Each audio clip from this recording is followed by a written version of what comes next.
Comrade জ্যোতি বসুর আত্মকথা জনগণের সঙ্গে, দ্বিতীয় অধ্যায়, পর্ব 15।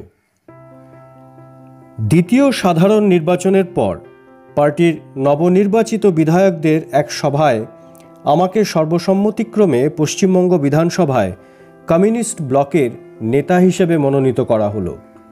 এর আগের বিধানসভাতেও আমি কমিউনিস্ট গ্রুপের নেতা ছিলাম, তবে তখন সদস্য সংখ্যা অনেক কম ছিল। বিগত বিধানসভায় কমিউনিস্ট সদস্য ছিলেন 30 জন। তাছাড়া বিগত কয়েক বছরে জনগণের স্বার্থে আমাদের একের পর এক আন্দোলন আমাদের পার্টির মর্যাদাকে প্রভূত বৃদ্ধি করেছে, বাড়িয়েছে পার্টির দায়িত্বকেও।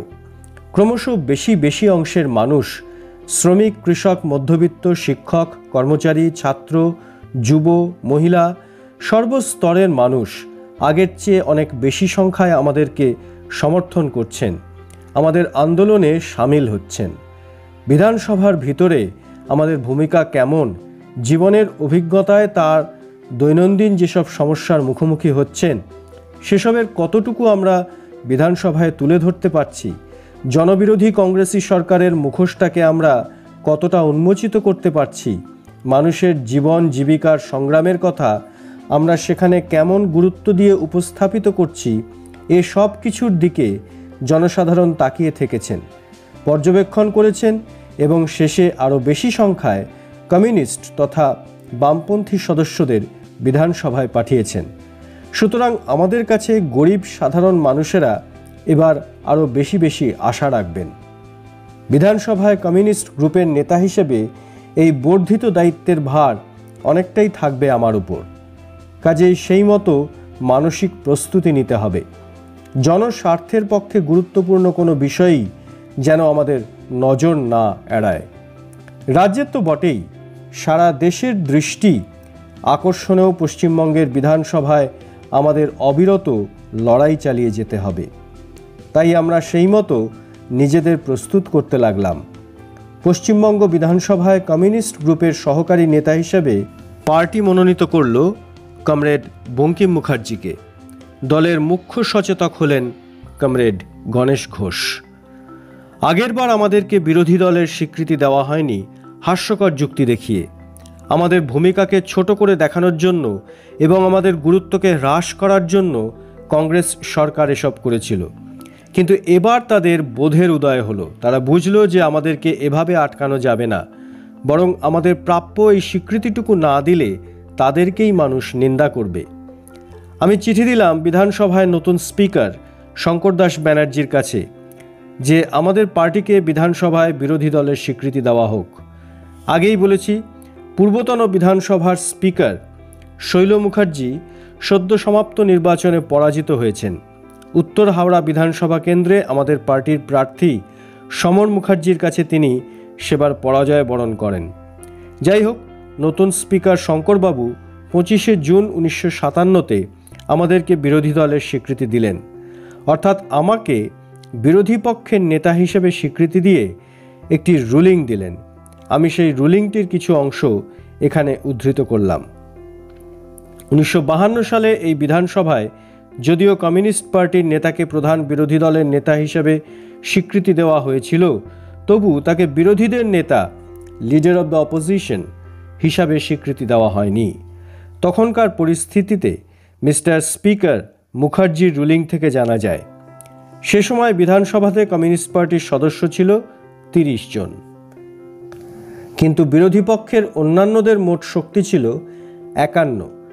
সুতরাং কমিউনিস্ট পার্টিকে বৃহত্তম সদস্য সংখ্যা সমন্বিত বিরোধী দল হিসেবে গণ্য করা হয়নি। যদি অন্যান্য বিরোধী গ্রুপরা মিলিত হয়ে একটি দল গঠন করত, তাহলে তাদের শক্তিই হতো বৃহত্তম। বর্তমান বিধানসভায় বিরোধী পক্ষের পার্টি এবং গ্রুপের মোট সদস্য সংখ্যা 99, তাদের মধ্যে কমিউনিস্ট পার্টির সদস্য সংখ্যা 51, অর্থাৎ বিরোধী পক্ষের অন্যান্য গ্রুপগুলির মোট সদস্য সংখ্যার চেয়েও বেশি।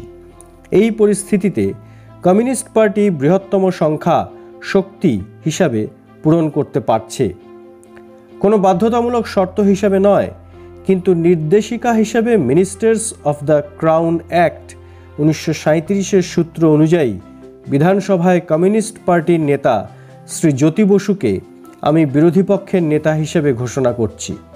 অন্য বিরোধী গ্রুপরা যে সুযোগ সুবিধা পাচ্ছেন তা এই ঘোষণার দ্বারা ক্ষুণ্ণ হবে না এবং তারা একই সুযোগ সুবিধা পাবেন। এদিকে জিনিসপত্রের দাম আবার বাড়তে শুরু করেছে। মে মাসে 1957-58 সালের জন্য কেন্দ্রীয় অর্থমন্ত্রী কৃষ্ণমাচারী যে বাজেট পেশ করলেন তাতে তিনি চা, কফি, চিনি, কাগজ, দেশলাই, সিমেন্ট, কেরোসিন, পেট্রোল ইত্যাদি নিত্য প্রয়োজনীয় দ্রব্যের ওপর ব্যাপক হারে কর চাপালেন।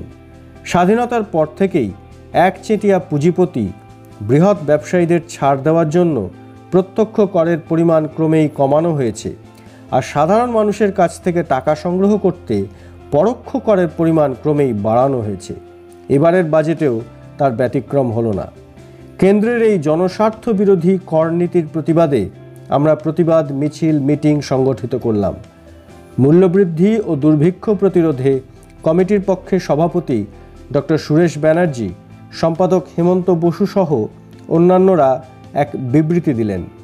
বিবৃতিতে বলা হলো, খাদ্য ও অন্যান্য নিত্যব্যবহার্য দ্রব্যের মূল্যবৃদ্ধির ফলে দেশবাসীর জীবনে যখন চরম দুর্দিন চলছে, ঠিক সেই সময় কেন্দ্রীয় বাজেটে জনসাধারণের প্রয়োজনীয় প্রায় সমস্ত জিনিসের ওপর কর ধার্যের প্রস্তাব সকলকেই স্তম্ভিত করেছে।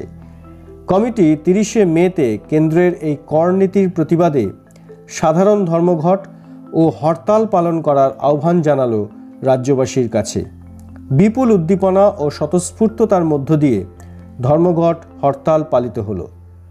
জুন মাসে খাদ্য সমস্যা, মূল্যবৃদ্ধির সমস্যার প্রতিবাদে এক বিশাল মিছিল বিধানসভা অভিযান করে। মিছিল থেকে আবার আমরা দাবি করলাম, শহর ও গ্রামাঞ্চলে ন্যায্য মূল্যের দোকান খুলতে হবে, ব্যাপকভাবে স্টেট রিলিফের ব্যবস্থা করতে হবে, দুর্গত অঞ্চলে খাজনা ও ঋণ মকুব করতে হবে, ব্যাপকভাবে কৃষি ও পশু ক্রয় ঋণদান করতে হবে, জরুরি উচ্ছেদ বিরোধী আইন প্রণয়ন করতে হবে, মজুত বিরোধী অভিযান করতে হবে, 25 টাকা বিশেষ মাগ্গি ভাতা দিতে হবে ইত্যাদি। খবর আসতে লাগলো নদিয়া, 24 পরগনা, মেদিনীপুর, হাওড়া প্রভৃতি জেলায় ব্যাপক অনাহার ও অর্ধাহার চলছে। শুধু আগস্ট মাসেই অনাহারে 9 জনের মৃত্যু সংবাদ পাওয়া গেল। কলকাতার রাস্তায় রাস্তায় বুভুক্ষ নরনারীর ভিড় বাড়তে লাগলো। এরা খিদের জ্বালায় গ্রাম থেকে পালিয়ে এসেছেন।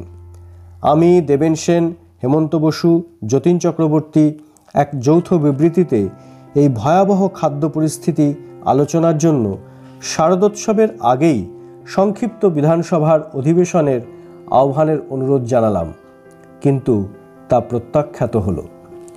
কমিউনিস্ট পার্টির পশ্চিমবঙ্গ রাজ্য কমিটির সম্পাদক মণ্ডলীর এক বর্ধিত সভায় রাজ্যের খাদ্য পরিস্থিতি নিয়ে আমরা আলোচনা করলাম। তারপর সর্বদলীয় দুর্ভিক্ষ প্রতিরোধ কমিটির সাথেও আলোচনা হলো। ঠিক হলো, সেপ্টেম্বরের মাঝামাঝি সময় থেকে সরকারের খাদ্যনীতি পরিবর্তনের জন্য সারা রাজ্যব্যাপী শান্তিপূর্ণ গণসংগ্রাম শুরু করা হবে। পার্টির রাজ্য কমিটির পক্ষ থেকে আমি এক বিবৃতি প্রকাশ করলাম। বিবৃতিতে বলা হলো, শারদোৎসবের আগেই যাতে দোকান থেকে সকলে ন্যায্য দরে চাল, আটা পায়, চিনি, তেল, কাপড়ের দাম যাতে কমে তার ব্যবস্থা করতেই হবে। মানুষকে মূল্যবৃদ্ধির গুরুভার থেকে বাস্তব ক্ষেত্রে বাঁচাবার প্রয়োজনেই আজ এই রাজ্যব্যাপী প্রত্যক্ষ সংগ্রামের আহ্বান এসেছে। শুরু হলো খাদ্য সমস্যা সমাধানের দাবিতে বিভিন্ন স্থানে জনসভা, ভুখ মিছিল ও আইন অমান্য আন্দোলন।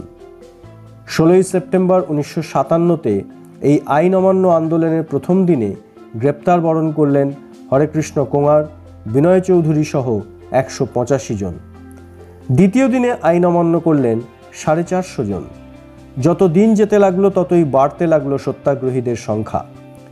রাইটার্স বিল্ডিং অভিযান হলো, 1100 জন গ্রেপ্তার বরণ করলেন। অন্যান্যদের মধ্যে সেদিন নিরঞ্জন সেন, লীলা রায়, শৈলজা দেবী এবং আমি গ্রেপ্তার বরণ করলাম। আমি ছাড়াও পরে গ্রেপ্তার হলেন রনেন সেন, বিজয় মোদক, গোপাল বসু, সোমনাথ লাহিড়ী, সুকুমার সেনগুপ্ত, সমর মুখার্জি, রবীন মুখার্জি, জ্যোতি দেবী প্রমুখ নেতৃবৃন্দ। আমাকে এবং অন্যান্য আরও কয়েকজন নেতৃবৃন্দকে কলকাতায় চিফ প্রেসিডেন্সি ম্যাজিস্ট্রেটের সামনে হাজির করা হলো 19শে সেপ্টেম্বর। বিচারক আমাদেরকে 1 অক্টোবর 1957 পর্যন্ত জেল হাজতে রাখার নির্দেশ দিলেন। খাদ্য সমস্যা শুধু পশ্চিমবঙ্গেই নয়, অন্যান্য রাজ্যেও বিস্তার লাভ করে।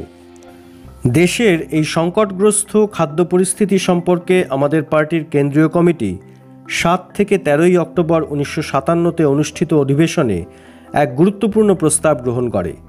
প্রস্তাবে বলা হয়, সারা ভারতবর্ষে খাদ্য পরিস্থিতি আজ যে অত্যন্ত সংকটজনক অবস্থার সম্মুখীন হয়েছে তা কেন্দ্রীয় কমিটি উদ্বেগের সঙ্গে লক্ষ্য করছে। গোটা পশ্চিমবঙ্গ, বিহারের ব্যাপক অংশ, উত্তরপ্রদেশের পূর্বাঞ্চল, মহারাষ্ট্র এবং রাজস্থানে দুর্ভিক্ষ অথবা প্রায় দুর্ভিক্ষাবস্থা বিদ্যমান। উত্তরপ্রদেশ এবং পশ্চিমবঙ্গ থেকে এমনকি দুর্ভিক্ষজনিত মৃত্যুর সংবাদও আসছে। গরিব কৃষক, কৃষি মজুর, শ্রমিক, কুটির শিল্পী এবং বেতনভোগ কর্মচারীগণ এই অস্বাভাবিক মূল্যবৃদ্ধির ফলে সবচেয়ে বেশি ক্ষতিগ্রস্ত হয়েছে। কেন্দ্রীয় কমিটি মনে করে যে কংগ্রেস দল শাসিত কেন্দ্রীয় ও রাজ্য সরকারগুলি এই গুরুতর খাদ্য ঘাটতির জন্য দায়ী।